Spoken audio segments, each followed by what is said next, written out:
Hello friends, welcome back to Sukanya hair and makeup channel. எல்லோரும் எப்படி இருக்கீங்க? நானும் ரியா பாப்பாவும் ரொம்ப சூப்பராக இருக்கும். இன்றைக்கி ரொம்பவே ஒரு சந்தோஷமான vlog தாங்க ஷேர் பண்ணியிருக்கேன். ஸ்கிப் பண்ணாமல் ஃபுல்லாக பார்த்துட்டு எப்படி பிடிச்சிருக்குன்னு சொல்லுங்கள். அடுத்த நாள் ஃபங்க்ஷன், முதல் நாள் காலையில் நேரத்தில் எழுந்து சமைக்கிறதுக்கு ஸ்டார்ட் பண்ணிட்டேன். அன்றைக்கி லாகின் பண்ண வேண்டியது இருந்தது. கத்திரிக்காய் புளிக்குழம்பு தாங்க வச்சுருந்தேன். எக்ஸ்ட்ராவாக பண்ணிவிட்டா நெக்ஸ்ட் டேக்கு யூஸ் பண்ணிக்கலான்னு சொல்லிட்டு ஒரு கடாயில் ஆயில் ஹீட் ஆனதுக்கப்புறம் 1/4 ஸ்பூன் வெந்தயம், கருவேப்பிலை ஆட் பண்ணிக்கலாங்க. கூடவே 10லேருந்து 15 சின்ன வெங்காயம் வந்து சேர்த்துருக்கேன். 7லேருந்து 8 பல் பூண்டு அப்படியே கட் பண்ணாமல் வந்து ஆட் பண்ணிக்கலாம். இப்போ இதெல்லாம் நல்லா வதங்கினதுக்கப்புறம் குட்டி குட்டியாக ஃபைனாக சாப் பண்ணி வச்சுருக்கக்கூடிய சின்ன வெங்காயம் நல்லா ஒரு கைப்பிடி அளவுக்கு சேர்த்துட்டு வதக்கி விட்டுக்கிறேங்க. இப்போ தக்காளி பேஸ்ட் அரைச்சி சேர்த்துக்கலாங்க. 3லேருந்து 4 தக்காளி வந்து அரைச்சிருக்கேன். சின்ன தக்காளியாக தான் இருந்தது. இது கூட காரத்துக்கு ஏற்ற மாதிரி வரமிளகாத்தூள், 1 ஸ்பூன் அளவுக்கு மல்லித்தூள், 1/4 ஸ்பூன் மஞ்சள் தூள் வந்து சேர்த்துருக்கேன். பச்சை வாசனை போகிற அளவுக்கு நல்லா வதக்கினதுக்கப்புறம் கத்திரிக்காய் வந்து சேர்த்துக்கலாங்க. அதையும் ஒரு 2 மினிட்ஸ் வதக்கிட்டு கத்திரிக்காய் வந்து போட்டு வச்சிருந்த தண்ணியை வந்து சேர்த்து ஒரு கொதி விட்டுடுறேன். அடுத்து புளிக்கரைசல் வந்து சேர்த்துக்கலாம். சைட் பை சைடு அப்படியே பொரியலுமே பண்ணியாச்சு. இந்த மாதிரி பொட்டேட்டோ பொரியல்லாம் பண்ணுற போது அயன் கடாயை தான் யூஸ் பண்ணுவேன். சட்டுன்னு வந்து பொரியல் வெந்துடும். நல்லா முறுமுறுன்னு இருக்க மாதிரியும் வந்து எனக்கு தோணும். அதில் தான் வந்து பண்ணியிருந்தேன். ஒருவேளை நீங்கள் இண்டஸ் வேலையில் ஏதாவது அயன் கடாய் இல்லைனா வந்து ஸ்டெயின்லெஸ் ஸ்டீல் பாத்திரம்லாம் வாங்குற போது சுகன்யா அப்படிங்கிற கோட் யூஸ் பண்ணிங்கன்னா 12% வரைக்கும் டிஸ்கவுண்ட் வந்துட்டு இருக்குது. தேவைப்பட்டால் கண்டிப்பாக வந்து யூஸ் பண்ணிக்கோங்க. பார்த்தா தெரியும் எவ்வளோ தூரத்துக்கு வந்து ஃப்ரை ஆகிருக்குன்னு சொல்லிட்டு. அடியெல்லாம் பிடிக்காதுங்க. அளவாக தான் எண்ணெயுமே வந்து சேர்த்துருக்கேன். புளிக்குழம்புக்கு இந்த மாதிரி எண்ணெய் பிரிஞ்சு வந்ததுக்கப்புறம் பெருங்காயத்தூள் சேர்த்துட்டு ஸ்டவ் ஆஃப் பண்ணிட்டேங்க. சைட் பை சைட் பொரியலுமே ரெடி ஆயிடுச்சு. 1/4 ஸ்பூன் அளவுக்கு மஞ்சள் தூள், காரத்துக்கு ஏற்ற மாதிரி வரமிளகாத்தூள், கொஞ்சமாக உப்பு சேர்த்து பரட்டி ஸ்டவ் ஆஃப் பண்ணியாச்சு. இந்த வேலைலாம் முடிஞ்சதுக்கப்புறம் தான் வந்து நான் அரிசி வந்து அடுப்பில் வந்து வச்சுருந்தேன். குக்கரில் தாங்க வச்சுருந்தேன். வடிக்கிறதுக்கு அன்றைக்கி டைம் இல்லை. பிகாஸ் லாகின் பண்ணுறதுக்கு முன்னாடி கொஞ்சம் ட்ரெஸ் எடுக்க வேண்டிய வேலையும் பொள்ளாச்சிக்கு போகிற வேலையும் இருந்தது. இதுக்கு முன்னாடி ஷாப்பிங் போன வீடியோ போட்டிருந்தேன். அங்கே வந்து பாப்புக்குட்டிக்கு பயங்கர தூக்கம் வந்துடுச்சு. கலெக்ஷன்ஸுமே எனக்கு அவ்வளோக்கா பிடிக்கல. ஸோ அதனால் ரஃப் யூஸ்க்கு மட்டும் ஒரு ட்ரெஸ் 600 போல் எடுத்திருந்தோம். பார்க்குறக்கு ஃபங்க்ஷன் வேறு மாதிரி தான் இருந்தது. இருந்தாலும் நம்மளோட ஓன் ஃபங்க்ஷனுக்கு போடுற அளவுக்கு இல்லை. அதனால் பார்த்துட்டிங்கன்னா அந்த ட்ரெஸ் வந்து அன்றைக்கி ஸ்ரீதேவியில் எடுத்தது பாப்புக்குட்டிக்கு யூஸ் பண்ணலை. பொள்ளாச்சி போயிட்டு இன்னும் கொஞ்சம் கிராண்டாக வந்து பார்க்கலான்னு சொல்லி தான் வந்து நான் பிளான் பண்ணியிருந்தேன்.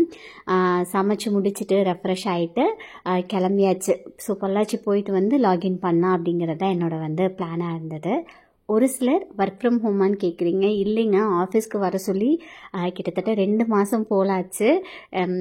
நான் வந்து பெர்மிஷன் கேட்டிருக்கேன். உங்கள் குழந்தை வந்து ரொம்ப குட்டியாக இருக்கு அந்த மாதிரி வந்து கேட்டிருக்கேன். அவங்களும் சரி ஓகே நீங்கள் சட்டுன்னு வந்துடுங்கன்னு வந்து சொல்லியிருக்காங்க. இது பார்த்துட்டிங்கன்னா ஃபஸ்ட் ஸ்டெப் அப்படின்னு ஒரு ஷாப் இருக்குது. ஸோ அங்கே தான் போயிட்டு வந்து பார்த்துருந்தேன். இந்த கவுன் வந்து எனக்கு ரொம்ப பிடிச்சிருந்ததுங்க. ஆக்சுவலாக பாப்புக்குட்டிக்கு பூனா ரொம்ப பிடிக்கும். எனக்கு சின்ன வயசில் அந்த பூ மேலே எவ்வளோ க்ரேஸ் இருந்துச்சோ அதே மாதிரி எப்போ பார்த்தாலும் பாப்புக்குட்டி வந்து பூவான்னு சொல்லுவாங்க. எங்கே எதில் பார்த்தாலும் உங்களுக்கு பூ வேணும். ஸோ அந்த ட்ரெஸ் பார்த்ததையுமே பிடிச்சிருந்தது. அண்ட் ஏன் சாரீ கூட மேட்ச் ஆகிற மாதிரி இருந்தது. அதுலேயுமே இன்னொரு கலர் டார்க் பிங்க் கலர் இருந்தது. பட் அதில் பாப்புக்குட்டிக்கு சைஸ் இல்லை. ஸோ அது வந்து ஷாப் ஓப்பனிங்க்கு வச்சுக்கலான்னு சொல்லிட்டு அந்த ட்ரெஸ் வந்து அங்கே பிக் பண்ணிட்டேன். கணபதி ஹோமம்க்கு கொஞ்சம் ட்ரெடிஷ்னலாக இருக்கட்டும்னு சொல்லிட்டு ராமசாமி வந்ததுக்கப்புறம் பட்டுப்பாவாடை சட்டை தான் வந்து பார்த்தேன். நல்லா இருந்துச்சு. எனக்கு பிடிச்ச மாதிரியே இருந்தது. பட் ரேட் தான் கொஞ்சம் கூட, 1600 போல் வந்தது. இதுக்கு முன்னாடி காமிச்ச அந்த ஃப்ராகுமே அரௌண்ட் 1500 தான். நம்மளுக்கு கூட ஒரு 1000 ரூபாய்க்குள்ளார ஒரு நல்ல ட்ரெஸ் வந்து எடுத்தலாம் போல இருக்குங்க. குட்டீஸ்க்கு தான் பயங்கரமான ரேட்டு. ஆக்சுவலாக பாப்புக்குட்டிக்கு பேர் வைக்கிற ஃபங்க்ஷனுக்கு எடுத்த பட்டுப்பாவாடியுமே 1300. பெரிய சைஸ் தான் எடுத்துகிட்டு வந்தேன். அப்போ வந்து அவங்க வந்து அந்த ட்ரெஸ்குள்ளார் எங்கே இருக்காங்கன்னு தேடுற மாதிரி தான் இருந்தது. ஆனால் இப்போ அந்த பட்டுப்பாவாடை சட்டையை போடுற போது சுத்தமாக பத்தலை. முட்டி வரைக்கும் தான் வந்துட்டு இருக்குது. 1300 போல் வேஸ்ட்டு தான். கண்டிப்பாக அது நீ அடுத்த யாருக்காவது குட்டீஸ்க்கு தான் வந்துட்டு கொடுக்கணும். ஒரே ஒரு டைம் தாங்க போட்டிருந்தோம். எப்பயும் போல் இந்த டைமும் இருக்கிறதுலே வச்சு ரொம்ப பெரிய சைஸாக எடுத்துகிட்டு வந்து டெய்லர் அக்காட்ட கொடுத்து உள்ளடிச்சு தான் வந்து போட்டிருக்கோம். பார்க்குறதுக்கு பெருசாக தெரியாது. ஆனால் உள்ளே நல்லாவே கிளாத் வந்துட்டு இருக்குங்க. வாங்கிட்டு வந்த பூவை லாக் ஆஃப் பண்ணதுக்கப்புறம் வந்து கட்டினேன். எனக்கு மல்லிகைப்பூனா ரொம்ப பிடிக்கும். ஸோ நெக்ஸ்ட் டே பார்த்திங்கன்னா தலை நிறையா வந்து பூ வச்சாச்சு. ஒரு சிலர் இந்த சாரீ ஏன் வந்து ஷாப்பிங் வீடியோ ஷேர் பண்ணதில் காமிக்கலன்னு கேட்டிருந்தீங்க. ஆக்சுவலாக இது வந்து பொங்கலுக்கு எடுத்திருந்ததுங்க. பொங்கலுக்கு நாங்கள் வந்து ஒரு 4-5 சாரீ எடுத்திருந்தோம். அதில் ஒரு சாரீ தான் இது. இதுக்கு வந்து ப்ளவுஸ் ஸ்டிச் பண்ணி வச்சுருந்தேன். லாஸ்ட் மினிட்ல டேட் வந்து முடிவு பண்ணதுனால கணபதி ஹோமம்க்கு இந்த சாரியே போதும் அப்படிங்கிற மாதிரி டிசைட் பண்ணிட்டேன். பிகாஸ் நல்லா காஸ்ட்லியாக இருக்கக்கூடிய பட்டு சாரீக்கு ப்ளவுஸ் அவசரமாக கொடுத்து ஸ்டிச் பண்ணி வாங்கினா கண்டிப்பாக அது நல்லா வராது. அதனால இதுவே வந்து நல்லா இருக்கு அப்படிங்கிற மாதிரி தோணுச்சு.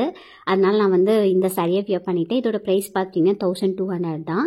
பட் ஃபோட்டோஸ் அண்ட் வீடியோஸ்லாம் அவ்வளோ அழகாக விழுந்திருந்தது. ப்ளவுஸ் வந்து அந்த பேக் சைடு இருக்கக்கூடிய ஒரு பிங்கிஷ் மெரூன் ஷேடு. நான் வந்து இந்த மாதிரி எக்ஸ்ட்ராவாக நெட் கிளாத் எடுத்து கொடுத்து ஸ்லீவ்க்கு வந்து வச்சுருக்கேங்க. எனக்கு ஓவராலாக இந்த லுக் வந்து ரொம்ப பிடிச்சிருந்தது. உங்கள் எல்லாருக்கும் எப்படி பிடிச்சிருக்குன்னு சொல்லி மறக்காமல் கமெண்ட் பண்ணுங்கள். இது செகண்ட் பிரான்ச்சுன்னு சொன்ன போது ஃபர்ஸ்ட் பிரான்ச் எங்கே இருக்குது, என்ன பிஸ்னஸ் பண்ணுறீங்கன்னெலாம் கேட்டிருந்தீங்க. மொபைல் ஷோரூம் என் ஹஸ்பண்ட் வச்சுருக்காங்கங்க. இப்போ செகண்ட் பிரான்ச் பார்த்தீங்கன்னா கோட்டூரில் வந்து ஓப்பன் பண்ணியிருக்கோம். பொள்ளாச்சிக்கு பக்கத்தில் தான் இருக்குது. அண்ட் ஃபர்ஸ்ட் பிரான்ச் பார்த்தீங்கன்னா ஆனமலையில் இருக்குது. கண்டிப்பாக நியர்பையில் இருந்தீங்கன்னா விசிட் பண்ணுங்கள். ஷார்ட்ஸ்லேயுமே சொல்லியிருந்தேன் இந்த மாதிரி போகிற வழியில் ஒரு சம்பவம்னு சொல்லிட்டு. ஆக்சுவலாக எப்பயுமே என் ஹஸ்பண்ட்க்கு பிரேஸ்லெட் நான் தான் போட்டு விடுவேன். பிகாஸ் அது வந்து நம்மளால் போட முடியாதுங்க. செயின் கூட வந்து ஒருத்தங்களே நம்மளே போட்டுக்கலாம். பிரேஸ்லெட் மட்டும் நம்ம லெஃப்ட் ஹேண்டை மடக்கிற போது கண்டிப்பாக அதை வந்து நல்லா மடக்க முடியாது. ஸோ நான் தான் வந்து போட்டு விடுவேன். அன்னைக்கு வந்து நான் கொலுசு வெளியில் டைட் பண்ணிட்டு இருந்ததில் இந்த பிரேஸ்லெட் அவர் கையில் கொடுத்ததே நான் வந்து மறந்தாச்சு. அண்ட் லேட் ஆயிடுச்சு. 4 மணி போல் ஐயர் வர சொல்லியிருந்தாரு. நாங்கள் ரீச் ஆகும்போது 4-5 அந்த மாதிரி வந்துட்டு இருக்கோம். அவர் ஆல்ரெடி வந்துட்டாரு. நாங்கள் போகிறோம், அவங்களும் நின்றுட்டுருக்காங்க. ஷட்டர் ஓப்பன் பண்ணும்போது என் ஹஸ்பண்ட் சொல்கிறாரு, நான் வீட்டிலேருந்து பிரேஸ்லெட் போட்டு வந்தேன், பட் வந்து காணோன்னு சொல்லிட்டு. எனக்கு என்னென்னா நான் போட்டு விடாமல் கண்டிப்பாக அவர் போட்டிருக்க மாட்டார், வீட்டிலே வச்சுட்டு வந்திருப்பாருன்னு தான் நான் வந்து ஒரு நிமிஷம் நினச்சேன். பட் ஸ்பீட் பிரேக் ஏறி இறங்கும்போது இருந்துச்சு அப்படின்னு சொன்ன போது எனக்கு ஒரு நிமிஷம் உயிரே வந்துட்டு கிடையாது. அது வந்து அவரோட மேரேஜ் ஆனதுக்கப்புறம் அவருக்கு வந்து ஃபர்ஸ்ட் பர்த்டே அப்போ நான் கிஃப்ட் பண்ணது. ஆல்மோஸ்ட் ஒரு 1.25 பவுன்லேருந்து 2 பவுனுக்குள்ளாருங்க. இன்றைக்கி எவ்வளோ கோல்டு ரேட் இருக்குதுன்னு தெரியும். நம்ம ஒரு நல்ல காரியத்துக்கு போயிருக்கோம், இப்படி வந்து தொலைஞ்சு போச்சுன்னு எனக்கு மனசுக்குள்ள ஒரு நிமிஷம் வந்து சங்கடமாக தான் இருந்தது. சரி ஓகேன்னு சொல்லி அம்மாவையும் தம்பியும் கொண்டுட்டு வந்ததெல்லாம் கார்லேருந்து எடுத்து வைங்க, நாங்கள் ஆப்போசிட்டில் போய் பார்த்துட்டு வந்தாலும்னு சொல்லிட்டு போனோம். மெதுவாக போனோம். பார்த்தா கோட்டூரில் ஒரு பெரிய கோயில் ஒன்று இருந்துச்சு. அதுக்கு ஆப்போசிட்டில் நட்ரோட்டில் இருந்ததுங்க. இதுவே ஆள் நடமாட்டம் இருக்க டைமாக இருந்தது. ஒரு 6 மணிக்கு மேலே நல்லா வெளிச்சமாக இருந்திருந்தால் கண்டிப்பாக நம்ம கைக்கு கிடச்சிருக்குமான்னு தெரியல. அந்த நேரத்துக்கு யாருமே இல்லை ரோட்டில். ஸோ போகும்போது இருந்தது அப்பாடா அப்படின்னு அந்த இடத்துலேருந்து எடுத்து அப்போவே அங்கே சாமியை கும்பிட்டு ரிட்டன் வந்தாச்சு. அம்மா தம்பி பாப்புக்குட்டியெல்லாம் காரில் வந்தாங்க. நானும் அவரும் பைக்கில் வந்துட்டோம். ஏதாவது ஒன்று வேணும் வாங்கணும் அந்த மாதிரிலாம் இருந்தால் கண்டிப்பாக நம்மளுக்கு 2 வீலர் இருந்தால் தான் யூஸ்ஃபுல்லாக இருக்கும்னு சொல்லிட்டு.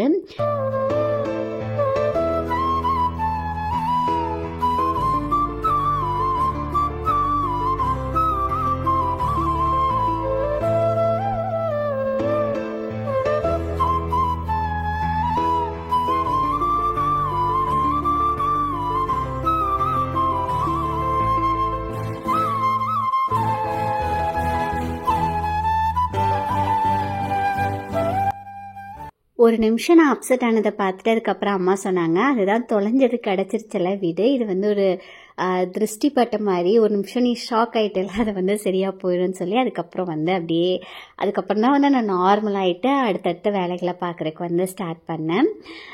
கண்டிப்பாக உங்கள் எல்லாரோட பிளெஸ்ஸிங்ஸ், லவ், சப்போர்ட் எல்லாமே எங்களுக்கு ரொம்ப ரொம்ப முக்கியம். ரொம்ப நாளாக நீங்கள் எல்லோரும் கூட ட்ராவல் பண்ணுறீங்க. கண்டிப்பாக எங்களோட சக்ஸஸ், எங்களோட க்ரோத் பார்க்குற போது நீங்களும் ஹாப்பியாக ஃபீல் பண்ணுவீங்க நான் வந்து நம்புகிறேன். கண்டிப்பாக வந்து ப்ளஸ் பண்ணுங்கள். பாப்புக்குட்டியுமே நான் எழுந்திருக்கும் போதே எழுந்திரிச்சிட்டாங்க. அவங்களையும் குளிக்க வச்சு சூப்பராக ரெடி பண்ணி தான் வந்து கூப்பிட்டு வந்தோம். பார்த்தா தெரியவங்க அந்த பூ வச்சு எவ்வளோ அழகாக இருந்தது. அந்த குடுமையை பாருங்கள் கழட்டிகிட்டு இருக்காங்க. எவ்வளோ கஷ்டப்பட்டு போட்டாலும் சரி அது வந்து ஒரு 2 நிமிஷம் கூட வந்துட்டு அவங்க வந்து வச்சிருக்க மாட்டாங்க. அது அப்போவே வந்து கழட்டிடுவாங்க. இந்த பட்டுப்பாவாடை சட்டை தான் வந்து அவங்களுக்கு எடுத்திருந்தேன். அது எப்படி இருக்குன்னு சொல்லி மறக்காமல் வந்து சொல்லுங்கள். இந்த ஷோரூமுக்கு கார்பெண்டர் ஒர்க் நடக்கிற போது அண்ட் ஒரு சில திங்ஸ்லாம் வாங்கின போது அதெல்லாமே நான் vlog-ஆ ஷேர் பண்ணணும்னு ஃபஸ்ட்டு வந்து நினச்சிருந்தேங்க. ஆக்சுவலாக லோன் வரைக்கும் கொஞ்சம் டிலே ஆயிடுச்சு. அதுக்கப்புறம் லோன் அமௌண்ட் எங்களுக்கு கைக்கு கிடச்சதுக்கப்புறம் கார்பெண்டர் பெயிண்டர் எல்லாத்தையும் வந்து பிடிச்சி வேலை வாங்குறதுக்குள்ளாரே எங்களுக்கு போதும்னு ஆயிடுச்சு. பிகாஸ் ஒரு சில நாளைக்கெலாம் வந்து நைட் ஒர்க் வந்து பார்த்தாங்க. ஸோ காலையிலேருந்து சாயந்தரம் வரைக்கும் அவர் அங்கே இருந்துட்டு அதுக்கப்புறம் நைட் டைம் போயிட்டு அங்கேயும் பார்த்துட்டு ஒரே அலைச்சலாக இருந்தது. ஸோ அவர் வந்து எனக்கு வீடியோ எடுக்க சொல்லியிருந்தேன். அவர் வந்து வாட்ஸ்அப்பில் சின்ன சின்ன கிளிப்பிங்காக அனுப்பிச்சதோட சரி, நம்மளுக்கு யூடியூப்பில் அப்லோட் பண்ணுற மாதிரி லாங் ஃபார்மேட்டில் அவர் வந்து எனக்கு கொடுக்கல. அதனால வந்து உங்ககிட்ட ஷேர் பண்ண முடியல. கணபதி ஹோமம் ரொம்பவே சிம்பிளாக பண்ணிட்டோங்க. ஏன்னா காலையில் 4 மணிக்கு எல்லாருக்கும் வரக்கு கண்டிப்பாக கஷ்டமாக இருக்கும். ஸோ ஷாப் ஓப்பனிங்க்கு கிராண்டாக எல்லாரையும் கூப்பிட்டுக்கலான்னு பிளான் பண்ணியிருந்தோம். உங்கள் எல்லாரோட பிளெஸிங்ஸோட ஆசீர்வாதத்தோட நல்லபடியாக கணபதி ஹோமம் வந்து பண்ணியாச்சு. சீக்கிரமாக நான் வந்து shop opening date and shop opening videos எல்லாமே வந்து ஷேர் பண்ணுறேன். அவ்வளோதாங்க. கொஞ்சம் ஃபோட்டோஸ்லாம் கிளிக் பண்ணிவிட்டு நாங்கள் வந்து கிளம்பிட்டோம். அதுக்கடுத்து வந்து எனக்கு ஒரு ஷூட் ஒர்க் வந்துட்டு இருந்தது. ஸோ அதுக்காக நான் வந்து ட்ராவல் பண்ணேன். அதனால் அதுக்கடுத்து vlog வந்து கன்டினியூ பண்ண முடியலை. இந்த வீடியோ உங்களுக்கு பிடிச்சிருக்குன்னு நினைக்கிறேன். ஹாப்பியாக ஃபீல் பண்ணுவீங்கன்னு நம்புகிறேன். நியர்பை கோட்டூரில் இருந்தீங்கன்னா கண்டிப்பாக விசிட் பண்ணி பாருங்கள். Kottur bus stop second bus ஸ்டாப்க்கு பக்கத்தில் இந்த ஜூஸ் கடைக்கு ஆப்போசிட்டில் தாங்க நம்ம ஷோரூம் வந்துட்டு இருக்குது. ஷோரூம் நேம் பார்த்துட்டிங்கன்னா பர்னி மொபைல்ஸ். பூஜை முடிஞ்சதுமே கடைக்குள்ளார எங்களை நிற்க வச்சு கடையோடு சேர்ந்து எங்களுக்குமே ஐயர் வந்து தேங்காயெல்லாம் சுற்றி திருஷ்டி வந்துட்டு கழிச்சாங்க. பாப்பு குட்டிக்கு பட்டுப்பாவோட சட்டை மாற்றி விட்டுட்டு கிளம்பியாச்சு. ஸோ இந்த வீடியோ இங்கே நான் முடிச்சுக்கிறேங்க. தேங்க்ஸ் ஃபார் வாட்சிங். இன்னும் அடுத்து இன்னொரு நல்ல vlogல மீட் பண்ணலாம். Until then take care. Bye. Keep supporting.